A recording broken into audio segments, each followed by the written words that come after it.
Sino-sino yung ating mga nakakasama, kung saan tayo nagpupunta para hindi po maharas yung ating karoon ng political gimmick bukod sa AKAP at AIX. So ano naisip ng gobyerno? Maglagay ng 20 pesos kada kilo ng bigas sa Cebu. Na po munang banggitin ang kanilang pangalan sapagkat hindi po sila maharas. Kakaiba po itong kampanyang ito na ating pinagdadaanan dahil kung saan man po tayo nagpupunta, kung mapapansin ninyo, yung ating mga kaibigan sa third floor studio, si Marlon at si Pam, hindi po na nila binobroadcast kung saan ako papunta o saan ako nanggaling. Sapagkat nahaharas po yung ating mga binibisita at nasusundan at sinasabing wag akong tulungan at binablock ba. Kaya strategy lang naman ho ito. Wag na lang natin banggitin kung sino-sino yung ating mga nakakasama, kung saan tayo nagpupunta para hindi po maharas yung ating mga kawawa naman. Nagmamagandang loob, tumutulong, naniniwala sa ipinaglalaban at advokasya ng hakbang ng maisog na humihingi ng transparency, accountability, peace and security. Sila pa ho yung nahaharas o kaya alam nyo na, baka kung ano-ano pa gawin sa hanap buhay, sa profesyon, sa kanilang personal na seguridad. So yung akin nung patuloy na pakiusap, sana ho, 10 days to go, tulungan po ninyo, number 56 sa balota, Attorney Vic Rodriguez, Senador po ninyo, Pilipino, abogado, maisog, tulungan po ninyo sa Senado ngayong May 12. At pa-shout out po Coca-Cola Village, Davao City. Mabuhay po kayo, solid PDP 10 to 10. Si Owen Ad, ganun din po kay Owen Ad. Kay Arlene Go See It, maraming salamat. Si Erica Coropi, maraming salamat. Evelyn Estorninos, maraming salamat sa iyo. Ganun din kay Felisa, ang bilis. At ganun din kay Rescue 25, Solid 210. Kay Mami Ay, maraming salamat sa iyo. Kay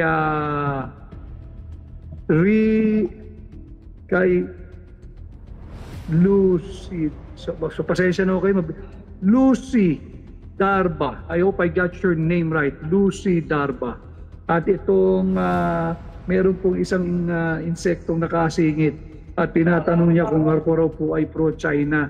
Alam ho ninyo, pag tayo ay nananawagan ng kapayapaan at huwag tayong magpapagamit sa ating dayuhang alyado, yung banyagang alyado, at huwag tayong padalos-dalos na pumasok ng alanganin sa isang armadong konfrontasyon laban sa ating kapitbahay na higanting China, hindi po ibig sabihin ito China.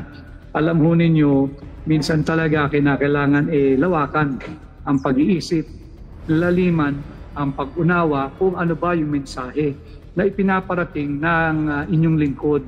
Alam ninyo, ikaw kung matapang kang talaga, humawa ka ng kung ano mang sandata, tumawid ka na roon sa South China Sea, sugurin mo yung gusto mong sugurin kung talagang matapang ka. Subalit wag idamay ang napakaraming inosenteng Pilipino. Sa isang labang wala tayong panalo. Tingnan po ninyo yung nangyari sa digmaan sa pagitan ng Russia at Ukraine.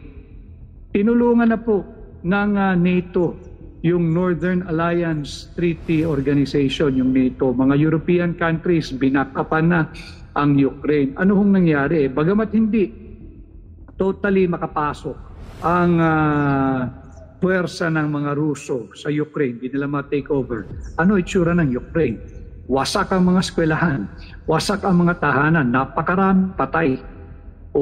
Yan ba ang gusto ninyong mangyari sa Pilipinas? Kaya ang lagi nating paulit-ulit na sinasabi, salamat pala sa Pangulo ng Partido Demokratiko ng Pilipinas, PDP, si Pangulong Senador Robin Padilla, sa ating ginawang video shoot, yung ating commercial, infomercial, kasama ko si Senador Robin Padilla. Nandyan, malinaw dyan, maging marahan tayo. Huwag tayong padalos-dalos. Kapayapaan ang ating isulong at huwag tayong papasok diyan sa isang natin armadong sigalot laban sa ating higante at superpower na kapitbahay na ang pangalan ay China. Wala po tayong kapanapanalo riyan. Hindi pa ngayon, magpalakas muna tayo. Paano tayo magpapalakas ng armas? Hindi. Palakasin natin yung sikmura ng kapwa natin Pilipino. Magbigay tayo ng sapat na sustansya. Magbigay tayo ng murang makakain pero yung masustansya. Kaya po ang ating titulo, Insulto sa Cebuano at sa Pilipino. Ano ang insulto? Abay yung cheap political gimmick na 20 pesos kada kilo ng bigas now available sa Cebu.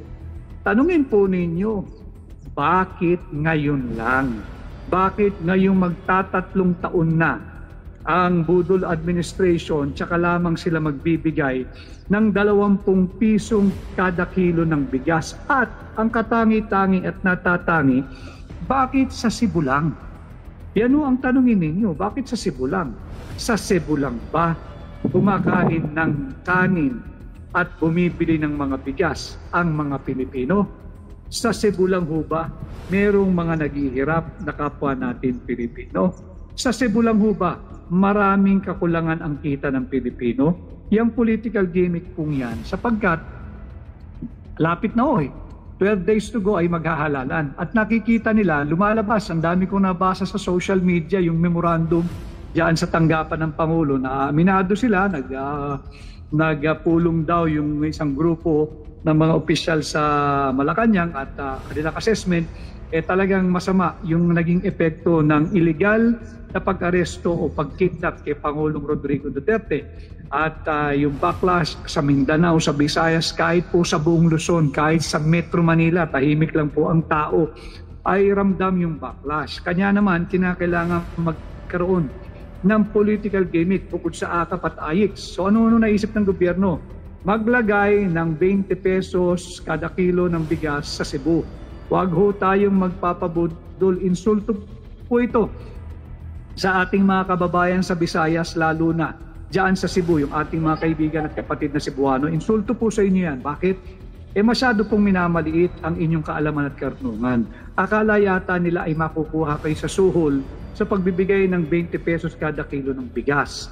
Paano yung mga hindi taga Cebu na nagugutom? Paano yung mga taga Mindanao na nangangailangan din ng murang mabibili pero murang bigas pero yung makakain? Paano yung mga mahihirap at naghihirap nating kababayan sa Mindanao na walang mabili o walang pambili ng murang bigas? Tatawid pa sila sa Cebu? Anong sasakyan nila? Barko o eroplano o sasakyan ng yung ating mga sasakyan na isasakay mo ng roro? Di bali wala rin yung natipid mo. Ibig ko sabihin mga kababayan, insulto ito sa Cebuano dahil ito'y malinaw na suhol Suhol ito bahagi ng hindi na hukaya ng kanilang AKAP at AIX.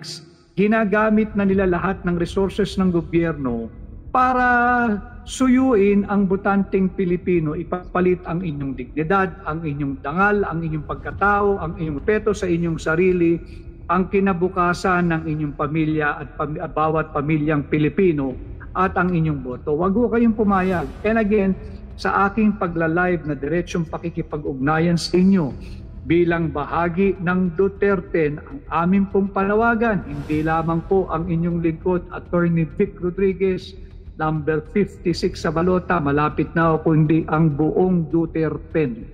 Pag meron pong namigay ng AIX, pag meron pong namigay ng AKAP, o kung anumang ayuda, kunin ninyo, pakiusap, kunin ninyo, pera nyo po iyan.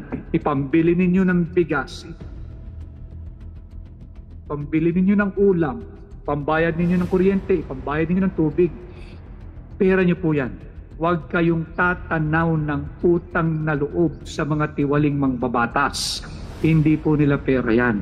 Kunin ninyo, pera nyo yan, pero huwag kayong tatanaw ng utang na loob. Hindi dahil sa tayo ay katulad nilang mga ingrato. Hindi o. Bagamat, ang ibig sabihin ko lamang po, huwag kayong tatanggap, huwag kayong tatanaw ng utang na loob. Hindi dahil ingrato tayo. Kung hindi, mulat na po ang sambayan ng Pilipino. Alam natin na bahagi ito ng patuloy at sistematikong pambubudol na ating dinaranas sa ilalim ng Marcos administration. Kunin ninyo, pera nyo po iyan Pero huwag ninyong isasangla kahit panandalian. Lalong-lalo na huwag ninyong ibebenta ang inyong dignidad, ang inyong karakter, ang inyong pagkatao, ang inyong dangal, ang inyong self-respect, ang inyong boto, at ang kinabukasan ng inyong pamilya, at ang kinabukasan ng kabataang Pilipino. Kunin lang po ninyo, pera nyo po yan. At salamat po sa ating mga kapatid sa Bangsamoro sa inyong pag-support